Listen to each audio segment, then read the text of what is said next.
Hi friends, ఇప్పుడు మనము ఉద్వేగ వికాసం గురించి తెలుసుకుందాం. ఉద్వేగ వికాసం ఇంతకుముందు వీడియోలో పియాజే గురించి చెప్పుకున్నాం ఫ్రెండ్స్. ఈరోజు మనము ఉద్వేగ వికాసం గురించి తెలుసుకుందాం. ఉద్వేగ వికాసం ఎమోషన్ అను ఆంగ్ల పదానికి మూలమైన లాటిన్ పదం నుంచి వచ్చింది. లాటిన్ పదం ఎమోవర్. అయితే లాటిన్ భాష ఎమోవర్ అనగా ఉద్వేగపరచుట, ప్రేరేపించుట, ఉత్తేజపరచుట అని అర్థం. ఆంగ్ల పదానికి మూలమైన ఎమోషన్ అనే ఆంగ్ల పదానికి మూలమైన లాటిన్ భాష పదం ఏంటి? ఎమోవర్. ఎమోవర్ అంటే ఏంటి? ఉద్వేగపరచుట అని అర్థం. ఉత్తేజపరచుట అన్న, ప్రేరేపించడం అన్న, ఉద్వేగపరచుట అన్న ఎమోవర్ యొక్క అర్థాలు. శారీరక స్థితిని మరియు బహిరంగ ప్రవర్తనను ప్రేరేపించే ఒక క్లిష్టమైన స్థితియే ఉద్వేగము.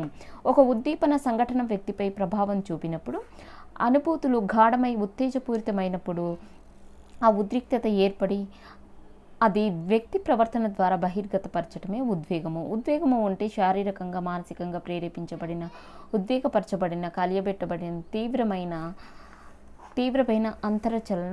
అంతరచలన స్థితి. ఉద్వేగము ఉంటే ఎలా ఉంటుందంట? శారీరకంగా కానీ మానసికంగా ప్రేరేపించబడిన, ఉద్వేగపరచబడిన ఆంతరంగిక చలన స్థితి. బాలల్లో శారీరక మానసిక అవసరాల సంతృప్తి చెందకపోవటం వల్ల వివిధ సన్నివేశాలలో కలిగే కోరికలు లేదా ఆటంకాల వలన ఉద్వేగాలు ఏర్పడతాయి.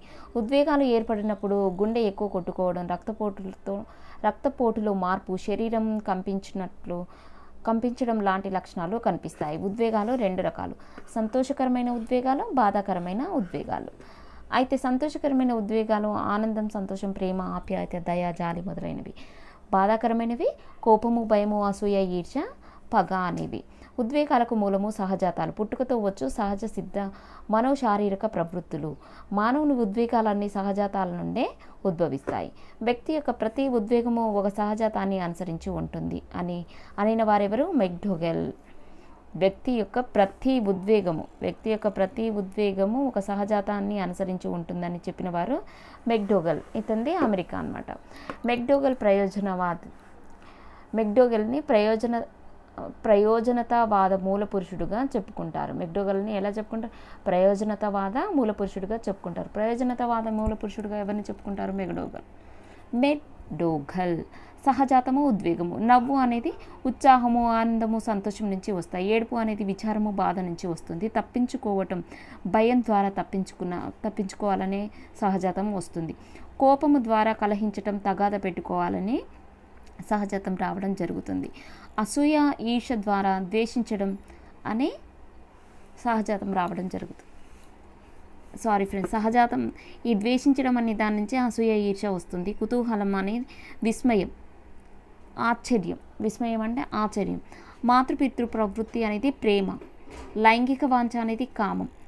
నవ్వు అనేది ఉత్సాహాన్ని, ఆనందాన్ని, సంతోషాన్ని ఇస్తే, ఏడుపు అనేది విచారాన్ని, బాధని కల్పిస్తుంది అనమాట. తప్పించుకోవడం దేని ద్వారా? భయం వల్ల తప్పించుకోవడం అనేది భయం. కలహించడం కోపము, ద్వేషించడం అసూయ, కుతూహలం విస్మయం, మాతృపితృ ప్రవృత్తి ప్రేమ, లైంగిక వాంఛ కామం. ఉద్వేగాల మీద సూటిగా ప్రభావం చూపు గ్రంథి ఏంటి? ఎడ్రినల్ గ్రంథి లేదా అతివృక్క గ్రంథి. ఉద్వేగాల మీద పూర్తిగా ప్రభావం చూపు గ్రంథి ఎడ్రినల్ గ్రంథి, అతివృక్క గ్రంథి. వ్యక్తి తన ఉద్వేగాలను అదుపులో పెట్టుకొని వాటిని సమతుల్య స్థితిలో ఉంచి తగిన విధంగా నియంత్రించుకోగలగడమే ఉద్వేగ వికాసము. ఉద్వేగ వికాసం అంటే ఏంటి?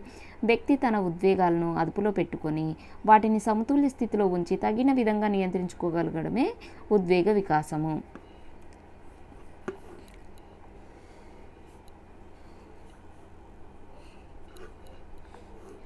ఒకరి సంవేదన గుర్తించుట మరియు వ్యక్తపరచుటలోను అభ్యసన విధానము ఉద్వేగ వికాసం. ఉద్వేగ వికాసం అనేది పరిపక్వత మరియు అభ్యసనాలపై ఆధారపడి ఉంటుంది. శిశువులో మానసిక, భౌతిక పరిపక్వత చెందే కొలది భావ ప్రకటనలో పరిపక్వత ఏర్పడుతుంది. భావోద్రేకాలు కొంత అదుపులో ఉండి తొందరపాటు లేకుండా ప్రకటించడం జరుగుతుంది అని చెప్పింది ఎవరు? తొందరపాటు లేకుండా ప్రకటించడం అనేది జెర్సిల్డ్. శిశువులో మానసిక, భౌతిక పరిపక్వత చెందే కొలది భావ ప్రకటనల పరిపక్వత ఏర్పడుతుంది. భావోద్రేకాలు కొంత అదుపులో ఉంచి తొందరపాటు లేకుండా ప్రకటించడం జరుగుతుంది అని చెప్పింది జెర్సిల్డ్. జెర్సిల్డ్. ఉద్వేగ లక్షణాలు. ఉద్వేగాలు సార్వత్రికమైనవి. ఉద్వేగాలు స్వల్పకాలం మాత్రమే ఉంటాయి. ఉద్వేగాలు ఏర్పడితే శారీరకంగా మానసికంగా మార్పులు ఏర్పడతాయి. ఉద్వేగాలు సహజాతాల నుండి ఏర్పడతాయి. ఉద్వేగాలు ప్రదర్శనలో వైయక్తిక భేదాలు ఉంటాయి. వివిధ దశల ఉద్వేగ వికాసం. శైశవ దశ. శిశువులో ఏర్పడిన మొదటి ఉద్వేగం ఏంటి? ఉత్తేజం. ఉద్వేగ వికాసం. బ్రిడ్జెస్ అనే మనోవిజ్ఞాన శాస్త్రవేత్త పరిశోధన చేసి పిల్లల మొట్టమొదటి ఏర్పడే ఉత్తేజంను గుర్తించాడు. ఎవరన్నారు ఈ ఉత్తేజం మొదటి ఉద్వేగం అని? బ్రిడ్జెస్ అనే మనోవిజ్ఞాన శాస్త్రవేత్త చెప్పడం జరిగింది. ఉత్తేజం అనే ఉద్వేగం శిశువులో 3 నెలల వయసులో ఉత్తేజం అనే ఉద్వేగం అనేది శిశువులో 3 నెలల వయసులో సంతోషం, విచారం అనే నిర్దిష్ట ఉద్వేగాలకు మార్పు చెందుతాయి. సంతోషం, విచారం అనే నిర్దిష్ట ఉద్వేగాలకు మార్పు చెందుతుంది.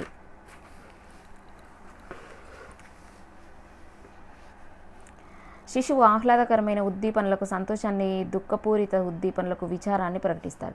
ఆహ్లాదకర ఉద్దీపనలకేమో సంతోషాన్ని, దుఃఖపూరితమైన ఉద్దీపనలకేమో విచారాన్ని ప్రకటించడం జరుగుతుంది. 2 సంవత్సరాలు నిండే నాటికి శిశువులో సంతోషం నుండి ఉల్లాసము, కుతూహలము, ప్రేమ, వాత్సల్యము అనే నిర్దిష్ట ఉద్వేగాలు ఏర్పడతాయి. 2 సంవత్సరాల నాటికి శిశువులో సంతోషం నుండి ఏమి ఏర్పడతాయి? ఉల్లాసము, కుతూహలము, ప్రేమ, వాత్సల్యం అనేవి నిర్దిష్ట ఉద్వేగాలుగా ఏర్పడతాయి. దుఃఖము నుండి, విచారము నుండి భయము, కోపము అని 10 నెలల వయసులోనే ఈ భయము, కోపము అనే ఉద్వేగాలు ఏర్పడతాయి. ఈ దశలో శిశువు కోపము, భయములకు ఏర్పడి ప్రతిస్పందిస్తుంది. ఈ దశలో శిశువు కోపము, భయములకు ఎక్కువగా ప్రతిస్పందిస్తుంది. అయితే వీటి తీవ్రత ఎక్కువ ఉన్నప్పటికీ ప్రకటించే సమయం తక్కువగా ఉంటుంది. ప్రకటించే సమయం మాత్రం చాలా తక్కువగా ఉంటుంది. ఉద్వేగాలు తక్కువ సమయం ఉండటం, ఇతర వస్తువులపై దృష్టి మరల్చగానే ప్రస్తుత ఉద్వేగాలను మర్చిపోవడం జరుగుతుంది. తులనాత్మకంగా ఉద్వేగాలు ఈ దశలో మార్పు చెందుతాయి. శైశవ దశలో తులనాత్మకంగా ఉద్వేగాలు ఈ దశలో మార్పు చెందుతాయి. ఏం దశ ఇది? శైశవ దశ. శైశవ దశలో ఉద్వేగాలు తక్కువ సమయం ఉంటాయి. ఉద్వేగాలు త్వరగా మర్చిపోతారు. ఉద్వేగాలు తులనాత్మకంగా మార్పు చెందుతాయి. ఉద్వేగాలు సులభతరంగా నిబంధనలకు లోనవుతాయి. ఇది గుర్తుపెట్టుకోండి. శిక్షకు భయపడి శిశువు నాన్న చేతిలో కర్రను చూడగానే ఏడుపు ఆపేయడం అనేది నిబంధన. ఉద్వేగ ప్రతిస్పందన భిన్నత్వం ప్రారంభమయ్యే దశగా కూడా శైశవ దశను చెప్పవచ్చు. ప్రవర్తనవాది వాట్సన్ ప్రకారం ఈ దశలో శిశువు 3 ప్రాథమిక ఉద్వేగాలు ఉంటాయి. వాట్సన్ ప్రకారం ఈ దశలో శిశువులో ఎన్ని ప్రాథమిక ఉద్వేగాలు ఉంటాయి? 3 ప్రాథమిక ఉద్వేగాలు ఉంటాయి. ఈ 3 ప్రాథమిక ఉద్వేగాల నుండి మిగతా ఉద్వేగాలు ఏర్పడతాయని వాట్సన్ భావించడం జరిగింది. సంతోషము, కోపము, భయము అవి. పూర్వ బాల్య దశ. ఉద్వేగాలు ఎక్కువ తీవ్రంగా తరచుగా వస్తూ ఉండే దశ ఏది అని అంటే మనకి పూర్వ బాల్య దశగా చెప్పుకోవచ్చు. ఎక్కువ తీవ్రంగా తరచుగా వచ్చే దశ పూర్వ బాల్య దశ. ఇవి అసూయ, తీవ్రమైన భయం, హఠం ద్వారా ప్రకటించబడతాయి. శైశవ దశలో ఉద్వేగాలతో పాటు అసూయ, ఈర్ష్య, సిగ్గు, వ్యాకులత అనే ఉద్వేగాలు కనిపిస్తాయి. ఉద్వేగాలు తరచుగా అయత్నసిద్ధంగా వస్తూ ఉంటాయి. ఉద్వేగాల్లో అసమతుల్యత కనిపించే దశ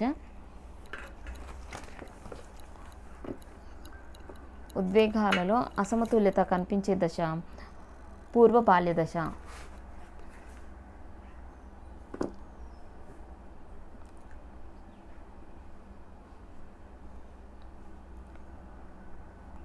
లింగపరంగా బాలలు ఉద్వేగ ప్రకటనలో తేడాలు ప్రారంభమయ్యే దశగా కూడా దీన్ని చెప్పవచ్చు. పూర్వ బాల్య దశను లింగపరంగా ఉద్వేగ ప్రకటనలో తేడాలు ప్రారంభమయ్యే దశ ఏదంటే మనకి పూర్వ బాల్య దశ. ఈ దశలో ఈర్ష అనే ఉద్వేగ స్థితి ఎక్కువగా ఉంటుంది.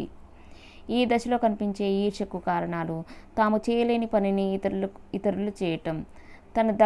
తన దగ్గరలో ఈ దశలో ఈర్ష అనే ఉద్వేగ స్థితి ఎక్కువగా ఉంటుంది. ఈ దశలో కనిపించే ఈర్ష కారణాలు ఏంటంటే తాము చేయలేని పనిని ఇతరులు చేయడం వల్ల ఈర్ష కలుగుతుంది. తన దగ్గర లేని వస్తువు ఇతరుల దగ్గర ఉండటం వల్ల, తల్లిదండ్రుల ప్రేమను ఇతరులకు పంచినప్పుడు వాళ్ళకి ఈర్ష అనేది రావడం జరుగుతుంది. నెక్స్ట్ ఉత్తర బాల్య దశలో ఉద్వేగం ఏ విధంగా ఉంటుంది? బలమైన ఉద్వేగ నియంత్రణలో కనబరచు దశ ఉత్తర బాల్య దశ. ఉత్తర బాల్య దశ. ఉద్వేగ ప్రకటనలో స్వీయ క్రమబద్ధీకరణ పాటిస్తారు. పూర్వ బాల్య దశలో పోలిస్తే ఉద్వేగపరంగా నెమ్మదిగా ఉండే దశ ఉత్తర బాల్య దశ. సమవయస్కులు తిరస్కృతికి భయపడి ఉద్వేగ ప్రకటనలు అంచుకుంటారు. ఉద్వేగ ప్రకటనల నియంత్రణ నిలకడ అదుపును ఈ దశలో కలిగి ఉంటారు. ఉద్వేగ ప్రకటన నియంత్రణ నిలకడ అదుపును ఈ దశలో కలిగి ఉంటాడు. దీన్ని ఉద్వేగ కేదార్సిస్ అని కనిపించే దశగా కూడా చెప్పవచ్చు. ఉద్వేగ కేదార్సిస్ కనిపించే దశ అని దేన్ని చెప్పవచ్చు? ఉత్తర బాల్య దశని చెప్పవచ్చు. ఉద్వేగ కేదార్సిస్ అనగా ఏంటి? పిల్లలకు ఉద్వేగ కేదార్సిస్ అంటే పిల్లలకు ఉద్వేగపరంగా భంగపరిచే సంఘటనలు ఎదురైనప్పటికీ వాటిని ప్రకటించటంలో నియంత్రణ కనబరచడమే ఉద్వేగ కేదార్సిస్ అంటారు. ఉద్వేగాన్ని నియంత్రించుకొనుటకు పిల్లవాడు ఏదో ఒక ఆటలో కానీ కృత్యంలో కానీ నిమగ్నమైపోతాడు, లేదా ఆ సంఘటనను దగ్గర స్నేహితుడికి వివరించి శాంతపడటం జరుగుతుంది. ఉద్వేగ ఒత్తిడి నుండి తనను తాను కాపాడుకోవడానికి ఉపయోగపడే ఉద్వేగ కేదార్సిస్. ఉద్వేగ ఒత్తిడి నుండి తనను తాను కాపాడుకోవడానికి ఉపయోగపడేదే ఉద్వేగ కేదార్సిస్. ఉద్వేగ కేదార్సిస్లో కోపం, అసూయ, ద్వేషాలను అణచిపెట్టే ఇతరులకు నచ్చే రీతిలో ఉద్వేగాలను ప్రకటిస్తారు. ఇందులో అవలంబించే పద్ధతులను అనేకం యత్నదోష పద్ధతి ద్వారా అలవర్చుకున్నవే. అంటే యత్నదోష పద్ధతి ద్వారా అలవర్చుకున్నవే కానీ మార్గదర్శకత్వం ద్వారా కాదు అని చెప్పడం జరిగింది. ఉద్వేగ కేదార్సిస్లో కోపం, అసూయ, ద్వేషాలు అణచిపెట్టి ఇతరులకు నచ్చే రీతిలో ఉద్వేగాలు ప్రకటిస్తారు. ఇందులో అవలంబించే పద్ధతులు ఏంటంట? యత్నదోష పద్ధతి ద్వారా అవలంబించుకున్నవే కానీ మార్గదర్శకత్వం ద్వారా కాదు. నెక్స్ట్ కౌమార దశ. కౌమార దశను ఒత్తిడి సంచలనాలతో కూడిన ఒడిదుడుకులతో కూడిన దశగా కూడా పేర్కొన్నారు. ఎవరు పేర్కొన్నారు? Stanley hall. ఇతన్ని శిశు మనోవిజ్ఞాన శాస్త్ర పితామహుడు అని కూడా అనడం జరుగుతుంది. 13 నుంచి 16 సంవత్సరాల మధ్య వీరిలో ఎక్కువ సంచలనం ఉంటుంది. ఉద్వేగ అస్థిరత దశగా దీనిని చెప్పవచ్చు. వ్యక్తి జీవితంలో ఉద్వేగాల పరంగా అతి సంక్లిష్టమైన దశ కౌమార దశ. ఉద్వేగాలు యత్నపూర్వకంగా ఉండి తీవ్రంగా వ్యక్తమవుతూ నియంత్రణ కోల్పోయి ఉంటాయి. ఉద్వేగాలు యత్నపూర్వకంగా ఉండి తీవ్రంగా వ్యక్తమవుతూ నియంత్రణ కోల్పోతూ ఉంటాయి. ఉద్వేగ తన్యతతో కూడి ఉండే దశ. ఉద్వేగ తన్యతతో కూడి ఉండే దశ. తన్యత అంటే టెన్షన్. ఉద్వేగ అపసవ్యతలు ఏర్పడు దశ కౌమార దశ. ఉద్వేగ అపసవ్యతలు అనగా ఏంటి? నిరాశ, అధిక కోపం, అధిక ఆందోళన వ్యక్తం చేయటం. ఉద్వేగ అపసవ్య దశ. అపవశ్యతలు. ఉద్వేగ అపసవ్యతలు. ఈడనే రాంగ్ అపసవ్యతలు. ఈ దశలో పిల్లల్లా కాకుండా పెద్దల్లా కాకుండా ఆంక్షలు విధిస్తుండటంతో వీరు పిల్లల్లా ఉండాలా పెద్దల్లా ఉండాలా, ఎలా ప్రవర్తించాలో, ఎలా ఉంటే ఏమంటారో అని గందరగోళానికి గురయ్యే దశ ఏదేనంటే మనకి కౌమార దశగా చెప్పుకోవచ్చు. సాధారణంగా బాలికలు కౌమార దశ చివరికల్లా ఉద్వేగ పరిపక్వతను సాధిస్తారని మనోవిజ్ఞానవేత్తలు అభిప్రాయపడ్డారు. ఉద్వేగ పరిపక్వతను ఎవరు సాధిస్తారు? అబ్బాయిలు అమ్మాయిలు అంటే అమ్మాయిలు సాధిస్తారు ఈ దశ చివరికెల్లా. మనం ఇంత ముందుకే చెప్పుకున్నాం కదా, భయం ద్వారా భయము, కోపము, అసూయ, వ్యాకులత. భయము, కోపము, అసూయ, వ్యాకులత. ఉద్వేగము. పరిశోధకులు ఉద్వేగాలకు కారణాలు, ఉద్వేగ ప్రతిస్పందన. భయము ఎవరు పరిశోధన చేసింది? లోటస్. అయితే ఉద్వేగాలకు కారణాలు ఏంటంటే పెద్ద పెద్ద హఠాత్తు శబ్దాలు, అపరిచిత వ్యక్తులు, జంతువులు, చీకటి అనేవి ఉద్వేగాలకు కారణాలు. ఏమని ఉద్వేగాలకు ప్రతిస్పందిస్తారు శిశువు అని అంటే ఏడవడం, పారిపోవడం, ఊపిరి బిగపట్టడం లాంటివి ప్రతిస్పందించడంగా చెప్పవచ్చు. నెక్స్ట్ కోపంను పరిశోధన చేసింది ఎవరు? కోపం మీద రికెట్స్. అయితే అడిగినది ఇవ్వకపోవడం వల్ల, ఇష్టమైన పని చేయలేకపోవడం వల్ల, ఇష్టానికి విరుద్ధంగా పెద్దలు ఉండడం ద్వారా మనకు ఈ ఉద్వేగానికి కారణమవుతుంది అన్నమాట, కోపానికి. అయితే అది ఏ విధంగా ప్రతిస్పందిస్తారంట? పెద్దగా అరుస్తారు, కింద పడి దొర్లుతారు, వస్తువుల్ని తన్నటం, విసిరేయడం, పగలగొట్టడం ఇవన్నీ చేస్తారనమాట కోపం ద్వారా. నెక్స్ట్ అసూయ అనేది మనకు సీవెల్. అసూయ అనేది ఎవరు పరిశోధన చేశారు అసూయ పైన అంటే సీవెల్.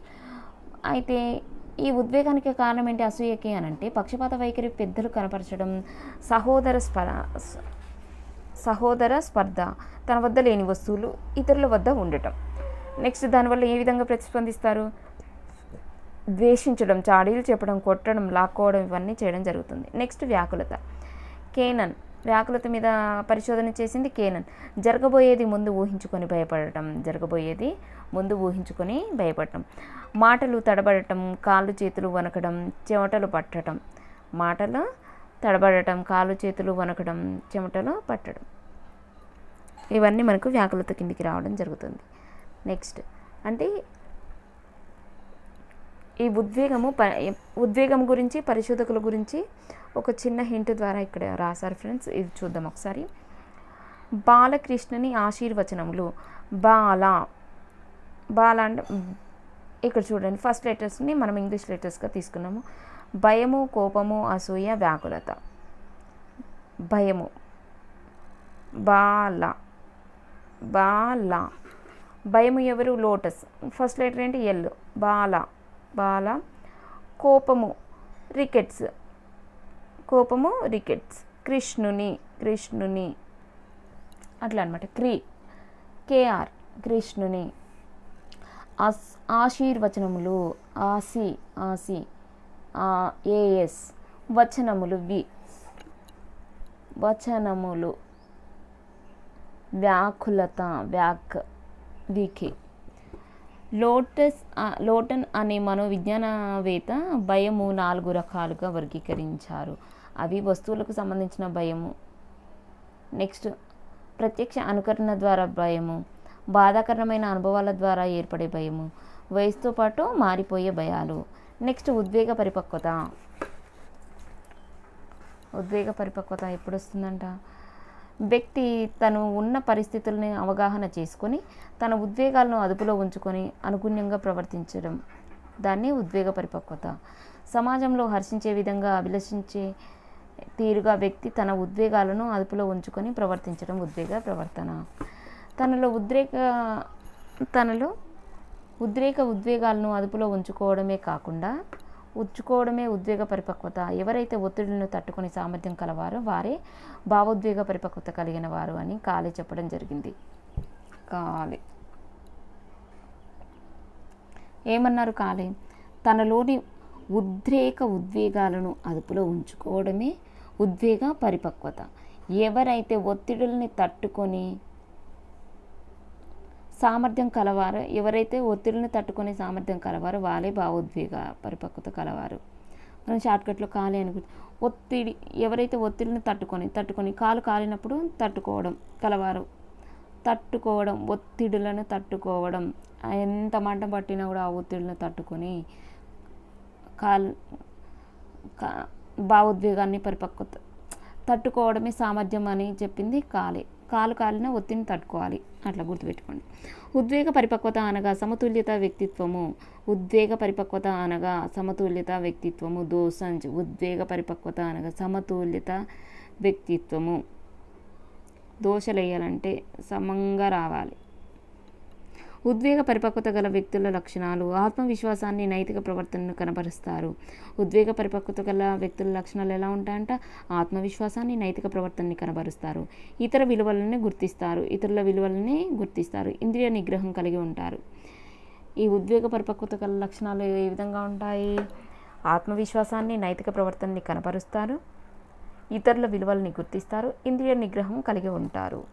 నెక్స్ట్ వివిధ దశలు ముఖ్య వివరాలు. శైశవ దశలో ఏ విధంగా ఉంటుంది? పెరుగుదల వేగంగా ఉంటుంది. పాలదంతాలు వచ్చు దశ. జ్ఞానేంద్రియ వికాసం వేగంగా జరుగు దశ. విపర్యాత్మక భావన పదిలపరుచుకునే దశ. మనం ఇంత ముందుకు చూసాం కదా, విపర్యాత్మక భావన లోపం. ఎందులో చూసాము విపర్యాత్మక భావన లోపం? మనం ఇంతకుముందుకు విపర్యాత్మక భావన గురించి తెలుసుకున్నాం కదా పియాజే దాంట్లో. ఆ విపర్యాత్మక భావన, పదిలపరుచుకునే భావన అంటే ఏంటి అంటే, మనము ఒక వస్తువుని పూర్వ రూపానికి మళ్ళీ తీసుకురాలేకపోతామేమో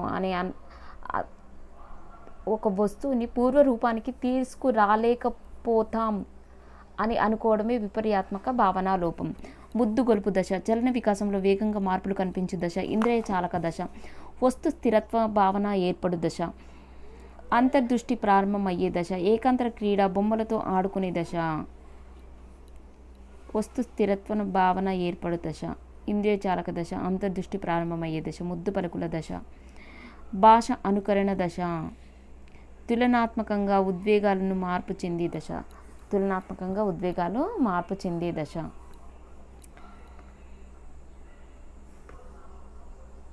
పూర్వ బాల్య దశ. నెక్స్ట్ 2 నుంచి 5 సంవత్సరాల వరకు శారీర నిర్మాణం స్థూలకాయత, లంబకాయత, మధ్యమకాయతగా కనిపించే దశ, సాహసాలు చేసే దశ, ప్రమాదాల వయస్సు, సమస్యాత్మక వయస్సు, శాశ్వత దంతాలు రావడం ప్రారంభమయ్యే దశ, స్వయం పోషక కౌశలాలు ప్రారంభమయ్యే దశ, ఆత్మభావన ప్రారంభమయ్యే దశ, వాగుడు కాయ దశ అని కూడా మనకు పూర్వ బాల్య దశనే చెప్పడం జరుగుతుంది. అన్వేషణ దశ, విజ్ఞాన తృష్ణ గల దశ, ప్రశ్నించే వయస్సు, అనుకరణ వయస్సు.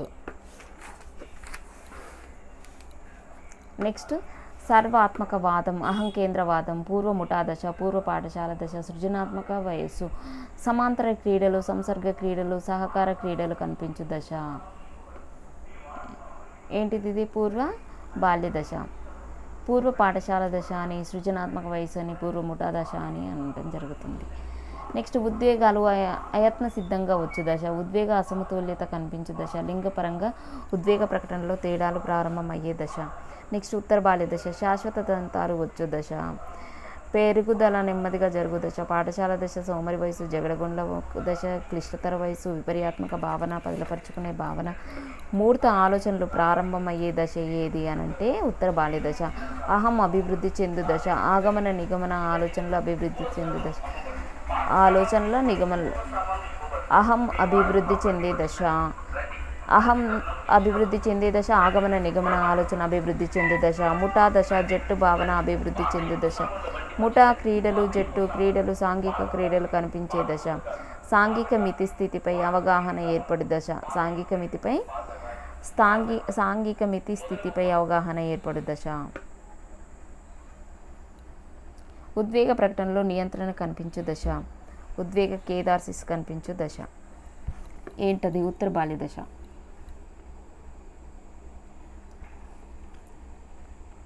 నెక్స్ట్ కౌమార దశ. కౌమార దశ వచ్చేసి మనకి పెరుగుదల దార కనిపించు వయస్సు కనిపించు దశ, పెరుగుదల ఎక్కువగా జరిగే దశ, వేగంగా జరిగే దశ ఏమో శైశవ దశ, పెరుగుదల ఎక్కువగా జరిగే దశ ఏమో మనకి కౌమార దశ, పెరుగుదల గరిష్ట స్థాయికి చేరు దశ కూడా కౌమార దశ, పునరుత్పాదక శక్తులు ప్రారంభమయ్యే దశ, హార్మోన్లు చురుకుగా వ్యవహరించే దశ, లైంగిక ఆకర్షణ ఎక్కువగా ఉండే దశ, అతివ్యాప్తంతో కూడుకున్న దశ, కిషోరప్రాయ వయస్సు, సందిగ్ధ వయస్సు, అయోమయ దశ, ఒత్తిడి సంచలనాల దశ, వికాసాలు గరిష్ట స్థాయికి చేరే దశ, అమూర్త ప్రచాలక దశ, ఆగమన నిగమన వివేచన దశ, కార్యకారక సంబంధములు గుర్తించే దశ, గ్యాంగ్స్ ఏర్పడు దశ, పాత్ర గుర్తింపు కోరుకునే దశ, నాయకారాధన, వ్యక్తి పూజ దశ, సామాజిక సేవ ప్రారంభమయ్యే దశ, యత్నపూర్వక ఉద్వేగాలు తీవ్రంగా కనిపించే దశ. ఓకే ఫ్రెండ్స్, మనము ఇంతటితో ఈ సెషన్ని క్లోజ్ చేసుకుందాము. నెక్స్ట్ దాంట్లో వికాస కృత్యములు, ఆపదల గురించి, అదేవిధంగా మనము పిల్లల పెంపకం పద్ధతుల గురించి తెలుసుకుందాం. ఓకే ఫ్రెండ్స్, ఇంతటితో ఈ వీడియోని స్టాప్ చేస్తున్నాను. ఎవరికైనా నా ఎక్స్ప్లెనేషన్ నచ్చినట్లయితే షేర్ చేయండి, లైక్ చేయండి, సబ్స్క్రైబ్ చేసుకోండి. మన ఛానల్ని ఇంకా ముందుకు తీసుకెళ్ళండి friends. Okay, thank you friends. ఇలాంటి వీడియోస్తో మళ్ళీ కలుసుకుందాం.